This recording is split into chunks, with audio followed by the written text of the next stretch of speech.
அனைவருக்கும் வணக்கங்க. இன்னைக்கு இந்த வீடியோவில் எதை பற்றி பார்க்க போகிறோம் அப்படின்னு பார்த்தீங்கன்னா, இந்த சூழல்லாம் பார்த்தோன்னையும் ஒரு விஷயம் உங்களோட ஷேர் பண்ணணும்னு நினச்சேன். இப்போ சமீப காலமாக ஒரு பேப்பர் நியூஸ், நிறைய பேர் அதை படிச்சிங்களா இல்லையான்னு தெரியாது. எங்கள் ஊர் கோயம்புத்தூர் பக்கத்தில் ரோலக்ஸ் அப்படின்னு சொல்லி ஒரு யானை இருந்துச்சுங்க. அது பல பேர்த்து தும்சம் பண்ணிச்சு. ஒரு 4-5 பேர் இறந்தும் போயிட்டாங்க. பல தோட்டங்களையும் சேதம் பண்ணியிருக்கு. அதை சமீபத்தில் பிடிச்சாங்க.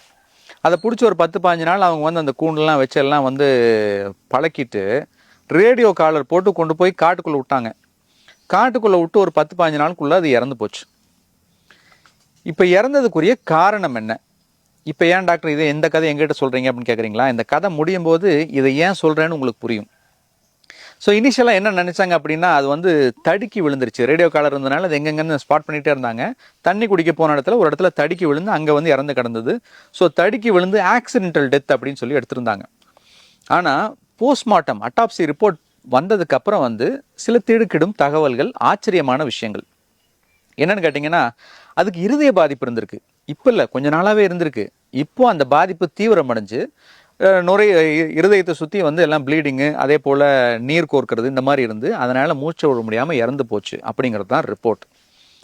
ஸோ இதுக்கு கார்டியோமயோபதி, கார்டியோமெகாலின்னு நம்ம சொல்லுவோம் வியாதி. ஸோ இதெல்லாம் மனுஷனுக்கு வர்ற வியாதி. இந்த யானைக்கு எப்படி வந்துச்சு அப்படிங்கிற அடுத்த அனாலிசிஸ் ஸ்டார்ட் பண்ணும்போது ஒரு விஷயம் அவங்களுக்கு வித்தியாசமாக பட்டிருக்கு. என்னன்னு கேட்டிங்கன்னா, பொதுவாக ஆசிய யானைகள் ஒரு 4.5 5 டன் வரைக்கும் தான் இருக்குமா. ஆப்பிரிக்கன் எலிஃபென்ட்ஸ்னால் இன்னும் நல்லா ஹெவியாக இருக்கும். ஆனால் இது கிட்டத்தட்ட 6-6.25 டன் இருந்திருக்கு. இதுவே ஒரு டவுட்ஃபுல்லான ஒரு விஷயம். ஏன்னா 6-6.25 டன் அப்படின்னா ஒபிசிட்டிங்க. நம்ம சொல்கிறோம் இல்லையா, உடல் பருமன். யானைக்கே உடல் பருமன். உடல் பருமன் வர்றதுக்கு என்ன காரணம் அப்படிங்கிறத யோசிச்சு பார்த்தோம் அப்படின்னா ரொம்ப சிம்பிள்.